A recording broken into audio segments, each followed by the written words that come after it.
Welcome into Locked On Knicks. Alex Wolfe and Gavin Schall here, and it's NBA Finals time. The matchup has officially been locked in.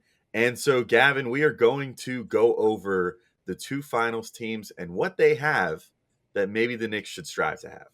Yeah, elite shooting, physicality, versatility on defense, team IQ, cohesion, coaching, all categories that maybe the Knicks have, maybe the Knicks lack, but we'll describe what you need to win a championship in the modern NBA right now on Locked On Knicks.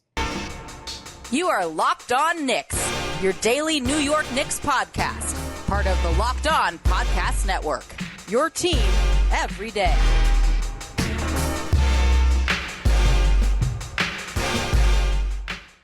All right, welcome in to Locked On Knicks. Today's episode is brought to you by BetOnline. BetOnline has you covered this season with more props, odds, and lines than ever before. BetOnline, where the game starts.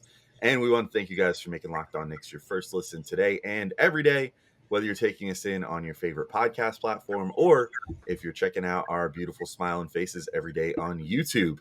And I am Alex Wolfe. I'm editor-in-chief of Knicks site The Strickland, which you can find at thestrick.land. He is Gavin Schall, your favorite play-by-play broadcaster's favorite play-by-play broadcaster. And, Gavin, I will just throw it right to you, dude. As far as we're getting into the qualities of championship caliber teams. And obviously we have the Golden State Warriors and Boston Celtics now locked in as the two NBA Finals team, and we wanted to sort of get into what makes them tick and how the Knicks can get there, hopefully, within the next number of years. Yeah, so we figured we'd do this as a two-parter, and in this episode, just kind of look at the qualities the Warriors and the Celtics have, and the next episode get into what the Knicks already have, which may be a little bit more than you think in terms of some of these categories, and what they still need to get to become an NBA champion, because obviously they're still very far away from that. So this stuff gets a little tricky whenever you look at it on a one-year basis, right? Because there's those flukes. I mean, this year you could say whatever happened to the Suns was sort of crazy. Like obviously in the East, if Chris Middleton isn't hurt, if the Nets get a full season out of Kyrie Irving, maybe that was never going to happen. Who knows? Maybe the Celtics aren't in the championship. Maybe the Warriors aren't in the championship. But luck is certainly one of these categories, but not one we're going to go over because you can't really control it. All that being said, the first thing I went to, Alex, was elite shot making. I think that is sort of the great separator. I mean, really throughout all of NBA history, but particularly in the modern NBA, because scouting has gotten so good, defenses have gotten so good. I thought this postseason in particular was sort of a signifier of how much physicality is allowed in the modern NBA and what a joke it is sort of when retired players say like, oh, back in my day, these guys wouldn't have survived. Like these playoffs have been extremely physical, extremely brutal, and they feature such a high level of coaching defensively, which again is something we'll get into down the road. You need guys who can just make the hardest shots in the world. And these two teams certainly have that. Like I'd argue Steph Curry and Jason Tatum are up there with almost anyone in NBA history in this category. Like Steph, I would say arguably like right there with Kevin Durant. And like, I mean, obviously you can go through the list, but right there with Kevin Durant for maybe the best of all time in this category. And I think Tatum has reached those elite marks where you watched late in that fourth quarter, he's hitting threes, like with his foot basically half out of bounds, like fading away off balance, like fadeaways, like tricky shots around the rim, through contact. Steph, I don't really need to describe. You already know he's ridiculous. The thing with the Warriors, though, is they have this in spades. It's not just Steph. Even Clay, in a diminished form, still makes shots that only a couple other guys on earth can. Jordan Poole is just flat out like one of the best shooters on planet Earth. And I don't know if the entire world like realizes that, but he's sort of that guy. Jaylen Brown isn't someone who would typically get mentioned in this kind of category, but just has an elite mid-range game. And when I look at these teams and when you go through NBA history, that's sort of the first thing that stands out to me. Like guys who can do that. And not that we're going to focus on the Knicks in this episode, but last 25 years, I think even going back to Knicks finals teams, you could say almost last 30 years of Knicks basketball, they've had maybe one guy who could do this in Carmelo Anthony. Yeah, I think that's totally reasonable. I think you noted in our notes maybe that half season of Amari Stoudemire too, where he was playing like an MVP, but like again, that just underscores how small the sample size is of guys that the Knicks have had like this. And it really is the staple of, I mean, these are the type of guys that every single team wants, right? And I was trying to think like who was the last like NBA champion or even just NBA champion hopeful that didn't have a guy like that. And you might have to go all the way back to like the early 2000s Detroit Pistons. As far as they sort of just had a well-oiled machine of a team, but even them, like Chauncey Billups, like made some really tough shots. Rip Hamilton, yeah, he was great moving off the ball, movement shooting, stuff like that, and making tough shots that way. Tayshaun Prince, was able to do that. I mean, maybe that was the last team that had like non-super elite shot making like that, and was just simply had good guys that maybe are on the level of like Poole or whatever, like what you were just saying. But like Poole is so good that it even feels a little off, to make that comparison, and so yeah, it's like the Knicks really need that, and the problem is that those guys are so hard to get. Like you have to tank properly or get really lucky. As you said, it's impossible to factor luck into these things, but it's also sort of impossible to not once again bring up that, the Knicks have had a number of decent stabs in the draft lottery and stuff, and have never lucked out and gotten that number one pick. So they've never been able to get that guy at the top of the draft that can become, one of these guys. Because most of them, I would say by and large are like top three picks, except for a handful of guys. Obviously, Jimmy Butler, who we just saw, was not a early first round pick. Maybe Emmanuel Quickly ends up like that. As a late first round pick that sort of blossoms into a tough shot maker. I still question a little bit if his like shot release and stuff will allow him to get stuff off in such small windows like you see from some of these most elite guys.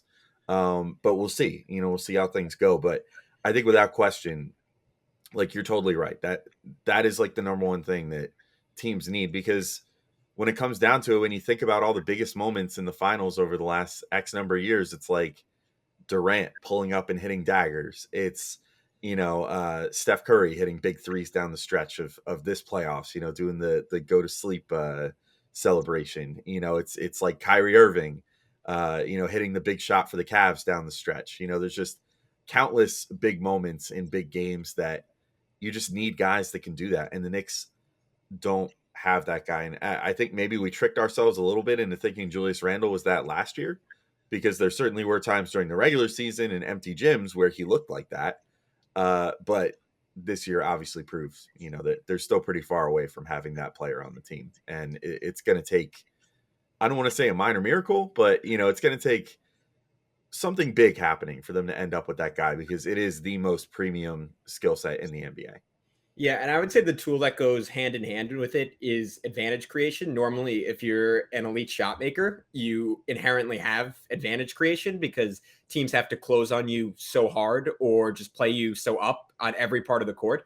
I mean, I think that's what Steph's superpower is, right? He has to be guarded 30 feet out, and he's one of the quickest dudes in the league. So when you're guarding him 30 feet out, there's no way to keep him in front. And that applies to Poole. That applies to someone like Clay even. Like Clay, I think without his shot, would not be someone who could get to the rim against NBA defender, maybe at his athletic prime, but currently after the injuries, I don't think he'd be someone who could get to the rim consistently. But because he can threaten from 30 feet out, you see him get back cuts all the time for layups, and you see him dribble for layups. And what that does is like it puts the defense right in a tailspin, and they start getting into rotations, and that's when you can make the pass, make the next pass, make the next pass, and that's how you get guys like Grant Williams or an Otto Porter or an Andrew Wiggins, who normally against the best defenses in the world, I mean, maybe you could maybe put Wiggins in a different category, but they wouldn't be that effective, right? Because they're just not great creators. But when they play with great creators, then all of a sudden you get open shots from those guys, and you get guys who can just take two dribbles and hit a pull-up, or take two dribbles and make the next pass across the court for an open three-pointer. And this was everything we were getting into last time we talked to you guys with PD. How did they find this guy in the draft? Does that guy even exist in the draft? And they're not all that common, but I look at both these teams, and the Warriors have it again, maybe like the all-time example of it in a Steph Curry, and the Celtics, they don't have like the traditional like break you down like point guard or even wing necessarily, though Tatum and Brown have gotten a lot better in that category, but just collectively they have a lot of ball handling across the board. Like Tatum is very, very good at this point. Jalen has an inconsistent handle, but he can beat you with like one or two dribble moves really well. Marcus Smart, I think, is underrated as a ball handler. Derek White off the bench is solid. And all their bigs outside of Robert Williams, like Al Horford and Grant Williams, can handle it well for those positions. So I think it's a combination of either having like one or two elite guys like the Warriors do, plus Draymond and Clay, or just having like a collective depth of dribbling that you really need, again, against the best defenses in the world in conjunction with that shot making. Yeah, I agree. And I think there's no mistaking that there's some things worth betting on with these two teams in the finals. And this is where I remind you guys that today's episode is brought to you by Bet Online. Our partners at Bet Online continue to be the number one source for all your betting needs and sports info. Find all the latest odds, news, and sports developments, including this year's basketball playoffs, Major League Baseball scores, fights, and even next season's NFL futures. BetOnline is your continued source for all your sports wagering information, from live betting to playoffs, esports, and more. And I tell you what, I just got some new odds while we're talking about the finals here. We have the Golden State Warriors. Man, these odds are getting wonky this time of year. The Warriors are a 20-31 favorite to beat the Celtics, if I'm reading this correctly. I'm not the most seasoned gambler here, but that sounds about right to me.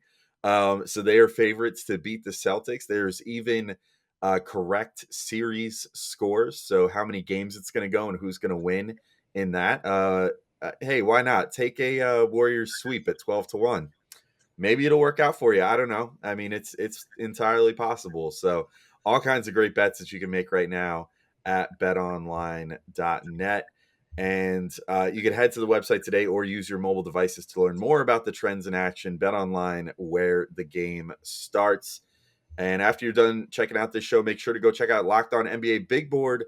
Host Rafael Barlow from NBA Draft Junkies and author of the NBA Big Board newsletter is joined by Richard Stayman, Sam Ferris, and Leif Thulin, giving fans an in-depth look into the NBA draft, mock draft, player rankings, and of course, Big Boards. It's free and available wherever you get podcasts. Spoiler alert, Raphael might be joining us on the show again soon because I loved having him on last time. And we've got a lot of things to talk about right now as far as the Knicks and the draft. But Gavin, to get back into our discussion about the finals and the two finals teams, what's another thing that you think that the Warriors and Celtics have that is something that the Knicks could strive to have if they want to hopefully someday reach the upper echelon? Yes, I noted it earlier. I think it's their defenses, and this is it's kind of interesting, right? Because almost all these things, like Alex, I remember in the past, like you always used to like reference like 2K sliders in terms of individual players. Like I look at it when I'm looking at qualities in these championship teams, I'm looking at it almost as like sliding scale for all these. Like if you have a little more advantage creation, you need a little less defense. You have a little less advantage creation, you need a little bit more defense. And I think Boston trends a little bit more towards the defense because they have the best defensive personnel, I think, in modern NBA history. Like the closest thing I think are those all-time Warriors teams where they had Clay, Iggy, Draymond, and Durant, who are just like four like all-time elite perimeter guys. But Boston has that 1-5 size and IQ and tenacity and physicality, and you need all those things, right? I mean, the ability to throw Marcus Smart, who even you could fairly argue was somewhat undeserving of being Defensive Player of the Year. Top 10 defender in the NBA right off the bat. Jason Tatum has turned himself into a monster on the defensive end. And I think when people talk about him as a top 5, top 10 guy, and some people are dubious of it, I think they take that fact for granted, that he's just difficult to deal with his size and wingspan and focus and how smart he is at this point. Robert Williams fully healthy, very similar to what Mitchell Robinson brought, I think, before he gained weight. Just incredible shot blocker, solid switchability, just a real force around the rim, and it's particularly how the Celtics have used him, which is sort of as like a rover and kind of like a hybrid man zone look. He's absolutely deadly. Horford, super smart. Grant Williams, as good as anyone at guarding Giannis in the NBA, like physical, bulky. And then you can flip over to the Warriors, and they don't have the same depth that Boston does defensively, but they have Draymond Green, who's sort of like a one-man top 5 defense, right? Like just smart. Smart's understating it. He's the smartest defensive basketball player I've ever seen. And I think he gets everyone in the right spots and just gives them so much confidence on that end. And then Wiggins was just huge for them because Luka still averaged 35, 36 for the series, but having just a 6'8", like big, strong wing to throw at people, makes such a big difference. And again, if we're dipping our toes into tomorrow's episode and looking at what the Knicks could still need, like you're hoping a Cam Reddish can turn into that type of guy, because outside of that, the Knicks don't really have that on the roster. They have RJ, they have Grimes, who are 6'5", 6'6", right? Good size, very physical. But to guard like the elite wings in the NBA, the Lukas, the LeBrons, the Kawhis, the Paul Georges, you need someone even taller. You need someone at those guys' height, 6'8", like 6'9", even maybe, to really bother them. Because if they can see over you and just pick out cutters and pick guys going across the lanes, it gets really difficult. So you need this combo of like elite defensive personnel. And I'll frame it, Alex, and I don't know if you'd agree with this terminology, but like elite defensive personality. I think like you got to have that edge. And the Knicks, like to their credit, the second half of this year brought some of that back. Obviously, last year that was sort of the defining characteristic of this team. But I think it's very hard to find those two things in conjunction with guys that can still survive on the floor offensively. Yeah, here's something interesting that I was just thinking about, because I agree. Like I think, and I think that these two teams and most of the teams that were still in the playoffs, through you could probably even say the last two rounds leading up to this, were mostly teams that can switch and have versatile defenders and are able to approach the game defensively that way. The Knicks have not approached it that way the last couple years, and yet have still had a really, really good defense, like statistically. I wonder a little bit if the Tibbs style of defense, you know, don't try to switch, try to get under picks, or whatever, like try to, like funnel guys into the middle, like stick with your man at all costs, that sort of thing. I wonder if that defense is still viable to get you to the mountaintop anymore. Like it kind of seems like to me, based off the last two seasons of sample size now, that form of defense can work well during the regular season. But then once you hit the postseason with as we just talked about in the last segment, the most elite shot makers that can punish you if you're not getting someone switched on to them the second that they have a millimeter of space, when they're at the peak of their powers at the end of the season, when they've spent all year warming up and now are in the best possible time playing with the most motivation, of the whole year to try to win a championship.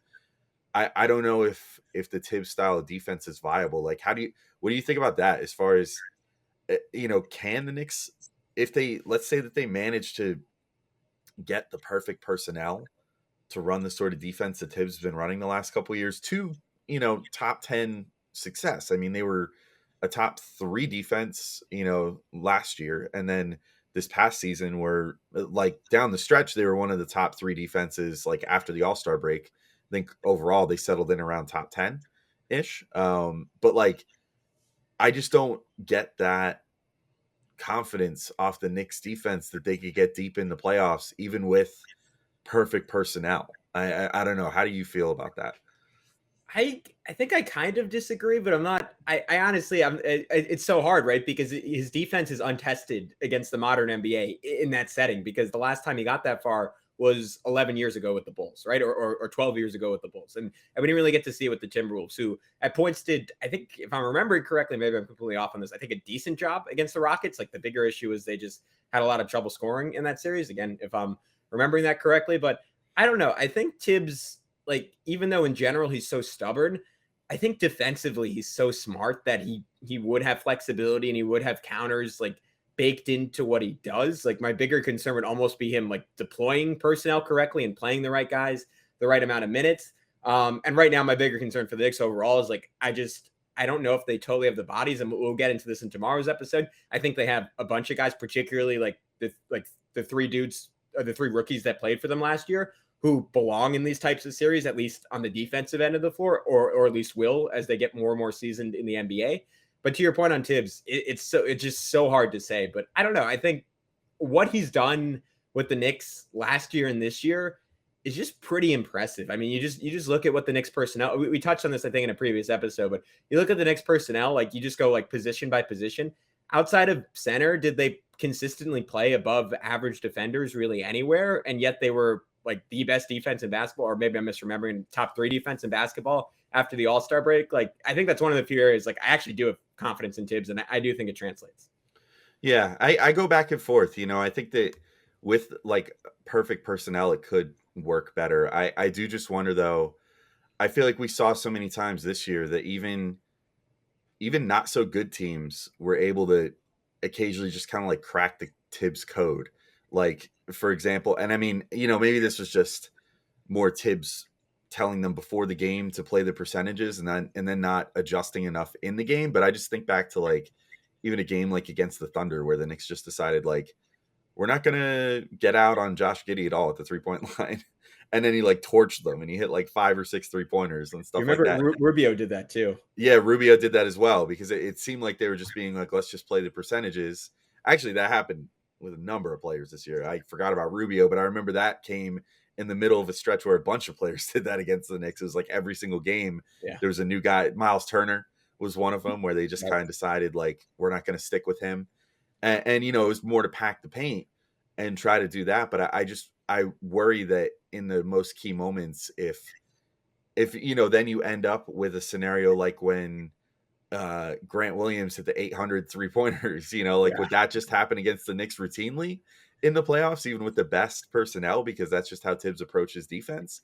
I don't know for sure, but I do agree. I think to the overarching point, you really need, and I mean, this is why I'm so in love with, and we'll be talking about this more in the next episode where we kind of try to fit all these points to the Knicks a little more, but like, that's why I'm so attracted to someone like Dyson Daniels in the draft. That's like long, switchy, presumably can shoot. It's like what you're talking about with you weigh out the defense with the advantage creation, and it's like, okay, well, he's got a lot of work to do on the offensive end, but based off what we've seen from the late stages of the G League season, plus what we've seen in workouts and stuff, seems like his shot is coming along pretty nicely. So if he can hit the three and then play elite switchy defense where he's never going to get punished by anybody, I mean, that would be the type of player that I think the Knicks need to go after. And that's sort of similar to, a Grant Williams type, or even, I guess, to a sort of a degree, like a Marcus Smart type, like maybe like a couple years ago, Marcus Smart, that wasn't quite as developed as a shot maker as he's been lately.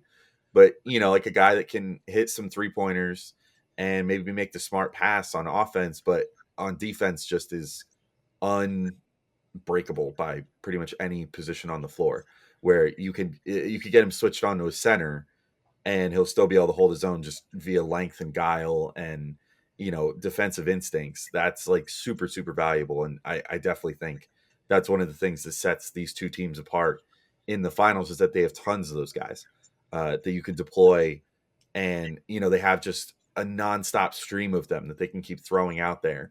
And so even if someone gets in foul trouble, you've got a deep enough bench where you can throw another versatile, like 3 or 4 position defender out there on a dime that can make sure that your defense isn't going to fall apart during key moments of the game. So I'm totally with you there. But what do you think is one of the next qualities that these championship teams have in their championship DNA? Yeah, you just hit on it. I think it is that depth, and having like it's like the term I would use is how many guys can hang, right? Like how many players can you throw out there that will not tank you? And we've seen so many teams go out over the years because their 1 through 3 is good enough, or their 1 through 4 is good enough, but 5, 6, and 7, those 10 minutes a game just get you killed, right? And you see it as series go along, right?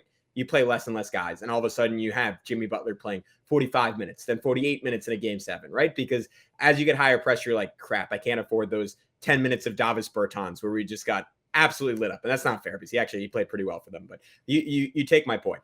And I think both these teams have that to various extents. Like with the Warriors, like I love that they just have this toolbox off their bench, right? They're like, oh, you have a John Morant type guy, we're going to throw Gary Payton on him. Or Luka's your best player, we have Andrew Wiggins to send his direction. Or like you've worn out our main guys. Let's hit you with some speed and athleticism and shooting by mixing in a Jonathan Kuminga and a Moses Moody. Or like now that they're healthy, like Andre Iguodala, just someone even at age 38, 39, whatever, however old he is, he can buy you 10 minutes when you need it. Nemanja Bjelica can come in and make some shots. For Boston, they have less guys, but they have high quality guys like Peyton Pritchard. He's going to get targeted defensively, but he's gonna hit you back on the offensive end. He's gonna drop 18 points in 22 minutes. Grant Williams, I think, for even though you hear all this stuff about him just being very annoying as a human being, he is about as good as it gets as a two-way guy off the bench for the playoffs. Right, can absolutely hang on defense, can drain threes on offense. Really smart passer, maybe not quite as consistent as you'd like offensively, but he brings all that stuff to the table. Derek White, I think the reason Boston gave up a first-round pick and a pick swap and Josh Richardson for him is because he's the definition of someone who can hang. Like his shot making may come and go and may frustrate you, but if he's the guy you're targeting defensively, you're in a great spot on defense. And he makes smart passes on offense. He has games where he hits shots, where he makes big plays. And that's what you're looking for, right? Guys that can hang. But Alex, that's kind of a quick one. So I'll throw it to you for our last category here. And to me, that is it's like, I don't know what the collective word is for this, but it's team IQ / selfishness, unselfishness / connectivity, like everything those early 2000 Spurs teams had. And to me, that's sort of the hardest thing to measure, right? Because you look at the Warriors, and they've had Steph, Clay, and Draymond playing almost a decade together and playing basically an extra 2 seasons worth of high leverage playoff games. That is unreplicated in the modern NBA. Even the Celtics team that's so young, they've gotten a million reps together. And I think if we look at stuff that the Knicks are missing, that could maybe be the number one thing, just because these guys are so far away from getting those kind of reps. And frankly, just most of them haven't yet in their career. Yeah, I also think another thing that could be added onto that too, and sort of goes hand in hand with the overall like team IQ and like symbiosis of a team, is the coaching. And you need to have a coach that's going to know when to push the right buttons, when to pull the right threads, what lineups are going to be the best to make a certain thing work. And I will say, like, in regards to the Knicks, I think these last 3 points, this is maybe sort of foreshadowing what we're going to talk about tomorrow, but like these last 3 points are maybe the things that I think that they're potentially closest to getting.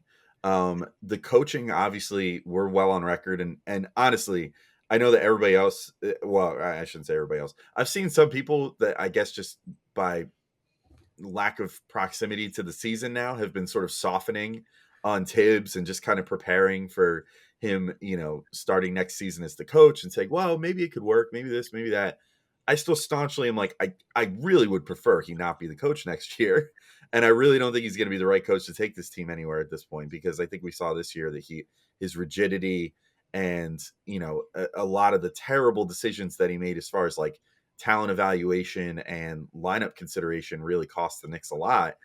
But I do think that with a better coach, a lot of the players on the Knicks, like I think their depth as far as like having championship level depth without the pieces at the top is maybe better than we think. I think that they're really building something with this young core, with a bunch of versatile players that can shoot, that can play defense, that can do a little bit of everything, and those are the sort of qualities that you want.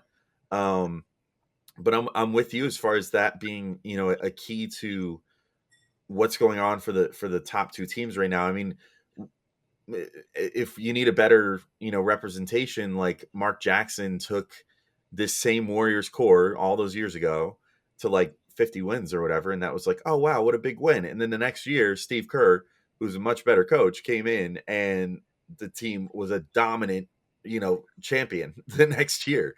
So that's the sort of difference that the elite coaching can make. And that like team symbiosis, which like the Warriors started building, to Jackson's credit, under him. And then by the time that Kerr got there and was like the final piece to, put it all together, like the Clay and Steph and Draymond already like knew each other and were ready to kind of like put it all together, even though Draymond still needed like a David Lee injury to get in the way for him to finally like get his chance to shine and everything else. Like that's how Golden State was able to like get it together and win that first championship. And I think look, they are the modern NBA dynasty. Like there's no debating it. They are, there's no other team like them right now. The closest thing that we could say in recent years was probably the Spurs, but theirs was a little more spread out as far as what their dynasty, they took about a 15-16 year time frame where they just kind of got in like every 3 years or so. I mean, really, I think what we're seeing with the Warriors is about the closest thing to like the '90s Bulls right now. So obviously, that's a fantastic model. That everybody's saying, well, let's just be like the Warriors. Yeah, well, that's not super easy. And they had a lot of perfect circumstances that fell into place. But I do think that the coaching combined with the familiarity and the low turnover, and like especially this year, the fact that they were willing to be patient and take those couple years where they said, all right, Clay's hurt, Steph's hurt, Draymond's clearly nicked up a couple of these years, whatever. Being willing to be patient and say, you know what, we think that they still have enough in the tank that we should just start building out complementary pieces around them. And obviously, it helps getting 2 lottery picks in a super stacked draft, and being able to take Moody and Kuminga like that to have as just luxury bench depth. But they've, over the years done really well with drafting guys like Looney, making the really honestly kind of ballsy trade of trading D'Angelo Russell to take back Andrew Wiggins, making the contract figure that he was with the relatively low production he was at the time. And that netted them some extra picks, including the pick that got them Kuminga, Yeah. which is awesome. But like, it's just those little things where they had the right amount of faith and had the right amount of steadfastness to keep that core together, because they understood the importance of continuity and what that means for a team. And I do think the Knicks are starting to do that a little bit too. Our first major indication will be how they approach like RJ Barrett. And these first guys that are going to require extensions and stuff, to see how committed they are to keeping this core together that's played pretty well together. But again, that is more for tomorrow's show. That we'll get a little more in depth there. But I agree with you. I think that like overall team IQ, continuity, and good coaching to kind of tie it all together is extremely important, and has been extremely important to these 2 finals teams.